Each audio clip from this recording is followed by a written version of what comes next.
So if you look at a lot of the way these spiritual techniques were developed, they weren't looking at the biology. And that's why they didn't develop instrumentation. They were looking at this subjective realm of experience. And in that subjective realm of experience, if you explore that and refine your mind and other parts of you, you are capable of experiencing things that will have all kinds of different effects. So you can gain knowledge.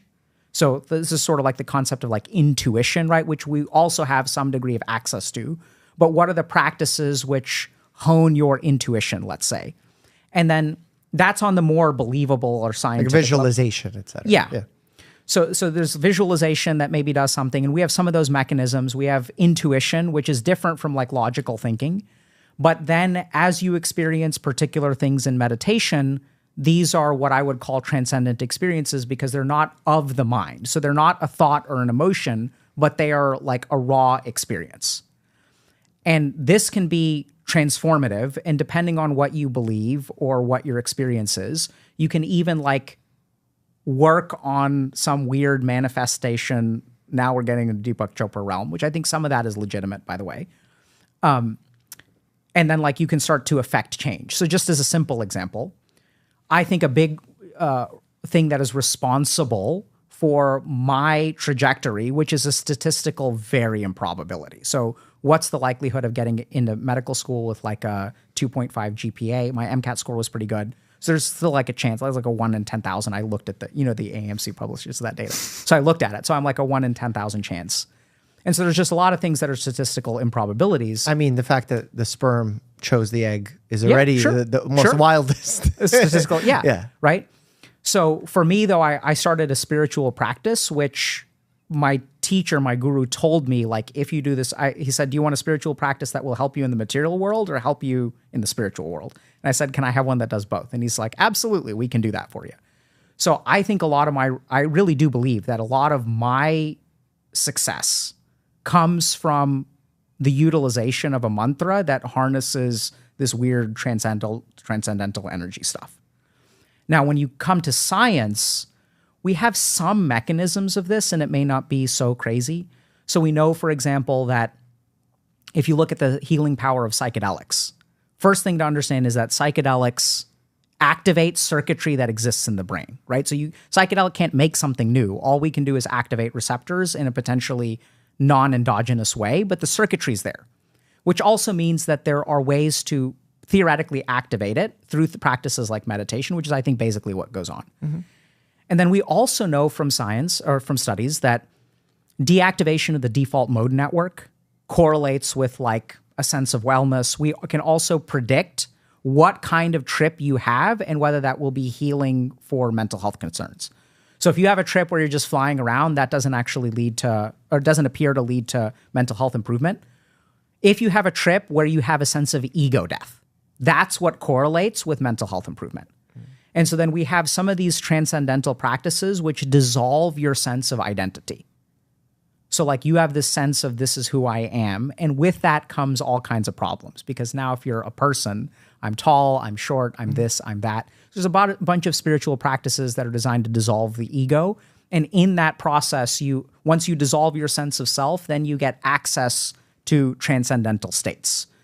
Dr. K mentions how it's possible to have transcendental experiences that are not of the mind without consuming substances, just by using practices like meditation. These are wise words from someone who truly understands the practice of meditation beyond a surface level understanding of stress relief and reduced depression symptoms. Like, there's actually a deeper place that we can get to that is not of the mind. And when you are in that place, it is absolutely a transcendental state, very much like what you would experience with psychedelics without all the hallucinations and without the intoxicating effects of the substances.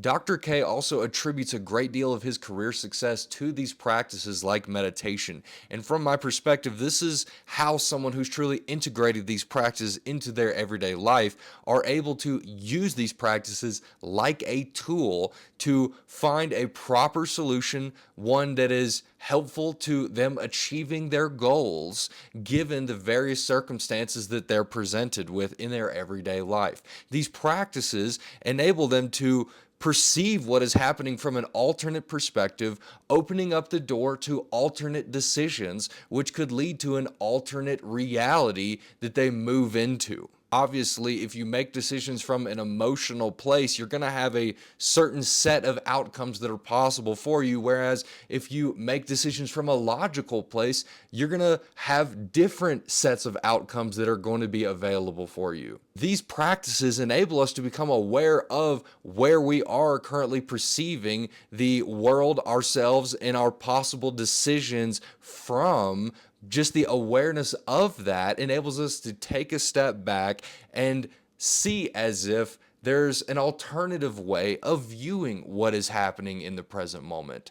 This awareness, again, opens up an entirely new way of thinking and an entirely new way of perceiving what our available options are given the circumstance that we are presented with in the present moment. Dr. K also mentions that psychedelics don't necessarily enable us to do things with our brains that isn't already possible without psychedelics. One of the ways that psychedelics cause us to have experiences that are beyond our normal everyday experience is that it actually enables our default mode network, or kind of the structure of our brain, to be moved through a process called neuroplasticity. The way that I visualize it is that, like, if you look at a map of the United States, you see all the highways going across the United States, and you could imagine that, there are lots of people who have routines and they just follow those roads to get where they're trying to go. But what would happen if the entire map of roadways was completely altered or largely altered?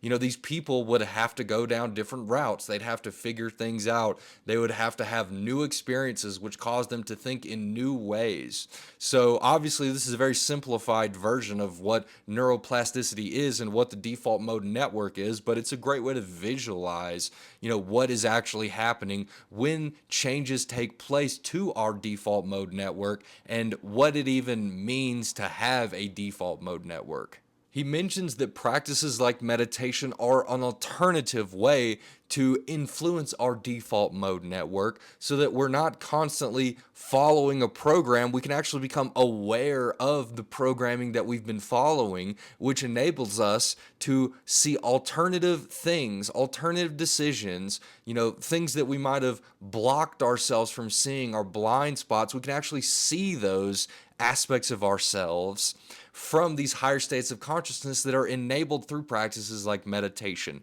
And this is how these practices can truly rewire our brains and enable us to, just generally speaking, live happier lives, feel more positive emotions, remove the negativity, the depression, the stress from our lives, because we can see what we're doing to cause those aspects of our lives to come out, and do less of those things and do more of the things that make us feel happy, joyful, peaceful. And this is what truly enables people to have these enlightened states without ever even having tried psychedelics. If you've ever met someone who's been a monk for a very long time, you can tell there is something about them that is very different. There's an entirely new way of thinking, of perceiving the world, than someone who might live in the United States and just has lived a Western life for their entire life, how they would view the world, how they would perceive themselves in the world. And I'm just so thankful that Dr. K mentions how helpful these practices have been for his everyday life, because that's what people need today in order to transition out of this magic pill kind of mindset into being willing to practice and become a new version of themselves in order to experience an entirely new way of living. They can see the benefits of how, even though it requires time and effort to learn these practices, that ultimately it's going to be better in the long term because they don't have to rely upon anything external to them to get where they want to be and feel how they want to feel in their lives. So obviously this is a very interesting topic of discussion. I would love to know what you think. What is your perspective? And subscribe to this channel if you enjoyed watching this video and if you want to see more videos like this one. Thank you so much for watching, and until the next one, I love you all. Peace.